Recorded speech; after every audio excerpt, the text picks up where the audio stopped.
Ladies and gentlemen, I am Paul, U.S. Army combat veteran. It is September 11th, 2022, and this is your daily Ukraine update. Again, Sunday edition, because the changes are happening so rapidly that I need to give you guys continual updates. Let's get into this because this is pretty wild. So, even if you haven't, without me explaining what's happened, I think you guys can pretty much see what's going on. Russian forces in the entire northern Kharkiv district have just collapsed entirely. They appear to have withdrawn from Izum. They are maybe trying to establish a defensive line on the west of this river here. But you can see in areas where there's not a natural barrier stopping Ukrainian ground forces, it appears that the Russians are just literally fleeing to Russia. This has been confirmed that Ukrainian forces are within 15 kilometers of the border. They could be even closer. You can see even near Kharkiv, Russian forces have begun to collapse, probably as they're being rerouted to try to support this collapsing front. I think this is when you see these sort of things, so there's a term for withdrawing from the battlefield, reorganizing, and going on defensive operations, right? That's a retreat. But there's another concept called a rout, and a rout is a disorganized retreat often under fire. And this is characteristic of a rout.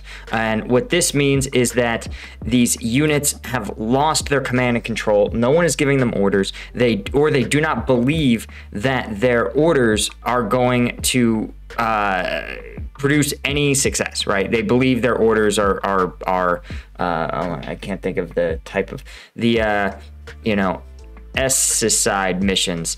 And this is probably a function of just the Russian troop and morale problems coming to a head, right? Morale doesn't seem that important when you just need troops to sort of sit in defensive positions. But when you've been eating, one MRE a day, when you're sent to combat with no boots, as we've seen in some pictures, when you are not given orders or instructions, or in many cases even training, right?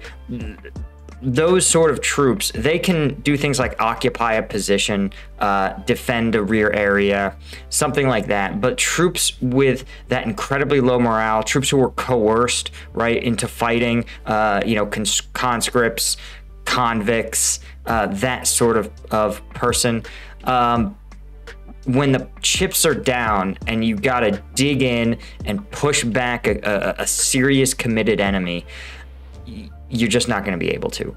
Again, it's hard. This is changing so rapidly that reports are sort of chaotic. But I read one that claimed that this Ukrainian offensive, the tip of that spear was just 15 tanks, which is a lot for the Ukrainian military. I don't want to dismiss it, but 15 tank concentration is something that really you could blunt with, in this war, probably a company-sized element. I would say maybe 100 ground troops, maybe less. You could probably do it with a platoon if they had enough anti-armor weapons, right? You take out 50% of the tanks, you stop the offensive, they have to recover, you take out more, right? So the fact that they couldn't muster over 3,000 square kilometers, enough force concentration to bloody the nose of, again, a couple of tanks, if that story is true, is telling. And yeah, obviously now this is a multi-battalion offensive.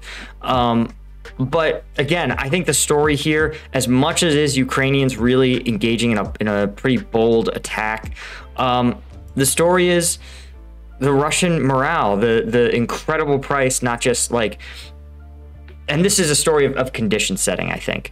The Russian logistics system has been degraded for months, right? The sanctions that Western countries have done, the efforts by the HIMARS system and Ukrainian special forces to disrupt supply lines, to disrupt destroy ammo depots.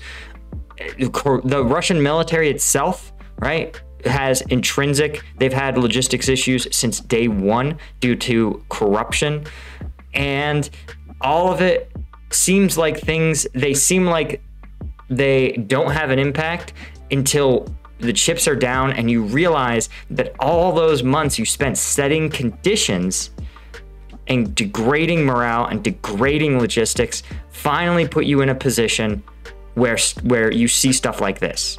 So on one hand, is this a surprising outcome? Yes. No one could have predicted that the Kherson offensive, it's not clear. I mean, it's moving forward, but it's moving forward in a very workmanlike way. I don't know if there's any reported gains, actually. Certainly, if you're the Ukrainian forces, yeah, there's like no reported gains here. But no one would have expected this to be the place where the major offensive breaks Russian lines.